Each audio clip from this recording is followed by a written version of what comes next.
I'm Xochitl Mora with the City of McAllen. Welcome to your McAllen Minutes. If you missed the McAllen City Commission meeting of May 23rd, don't worry. Here's a brief recap of what was discussed. McAllen Mayor Javier Villalobos called the McAllen City Commission meeting to order, and after the Pledge of Allegiance, District 4 Commissioner Rudy Castillo gave the invocation.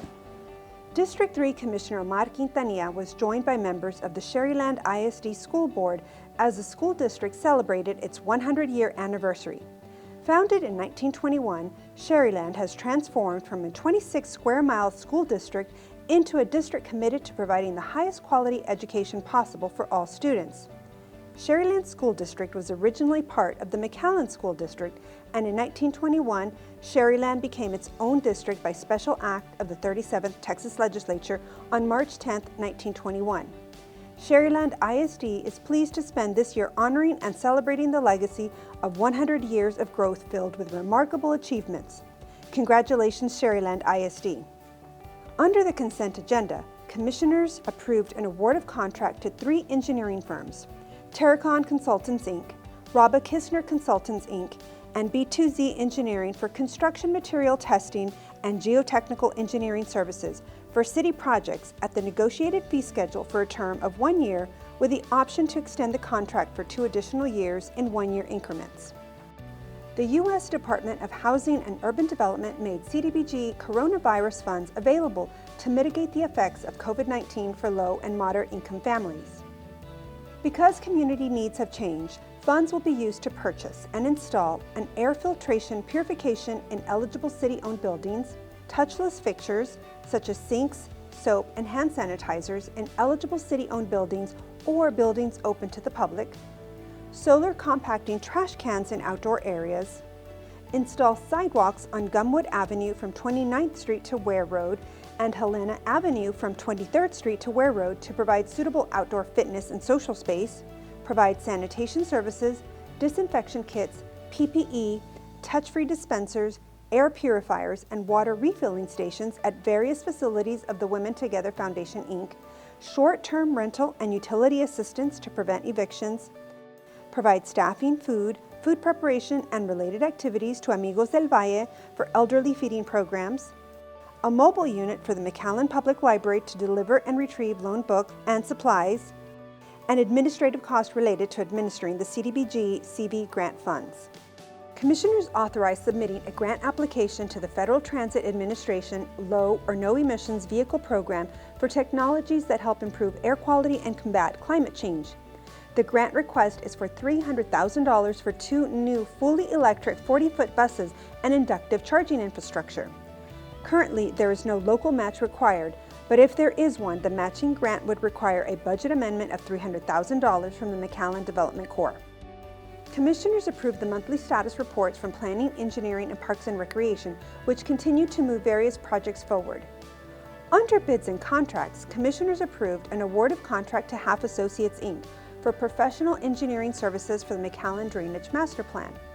The proposed scope of work includes a development of a drainage master plan for nearly 34 square miles of existing and annexed areas in both the northern and southern sections of McAllen. The plan will identify existing flood hazards, explore various flood mitigation alternatives, and develop flood mitigation solutions to efficiently plan and prioritize future stormwater management infrastructure. The contract is for $324,800, with projects running concurrently for a total expected timeframe of 12 months. Commissioners authorized an award of multiple purchase contracts to various vendors in the amount of $80,594.64 for computers, tablets, and related equipment for the McAllen Fire Department. Under ordinances, Commissioners authorized an ordinance to amend alley requirements in certain subdivisions and new developments, including detached duplexes for more efficient trash pickup.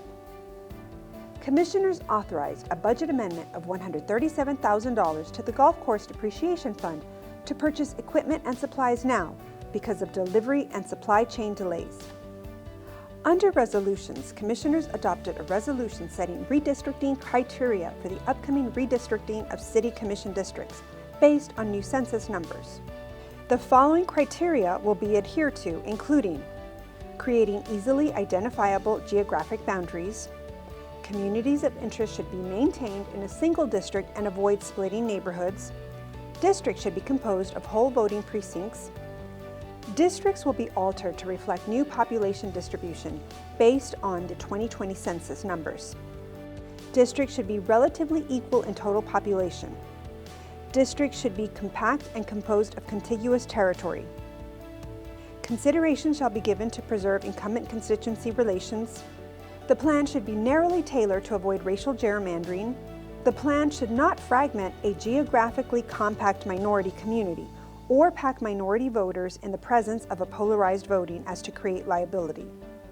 Under the City Manager's report, Assistant City Manager and Emergency Operations Coordinator Mr. Jeff Johnston gave an update on the number of migrant asylum seekers being brought by Border Patrol to the Catholic Charities Respite Center and those at the temporary emergency shelter at Untitled Park, covering the dates of May 5th through May 11th, 2022, where 1,610 individuals total were processed in 1 week, a slight increase from the previous week with 23 total COVID positive for a total positivity rate of 1.4%, a slight decrease from the week before.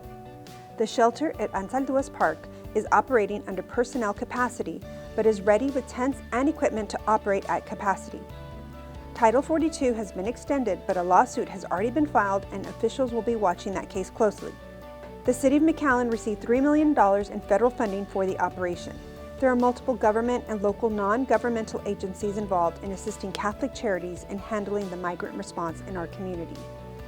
We hope you enjoyed this recap of your McAllen City Commission meeting. Meetings are set for the second and fourth Monday of each month. We also air the entire meeting on the McAllen Cable Network Spectrum 1300 on Tuesdays, Thursdays, and Saturdays. For the City of McAllen, I'm Xochitl Mora.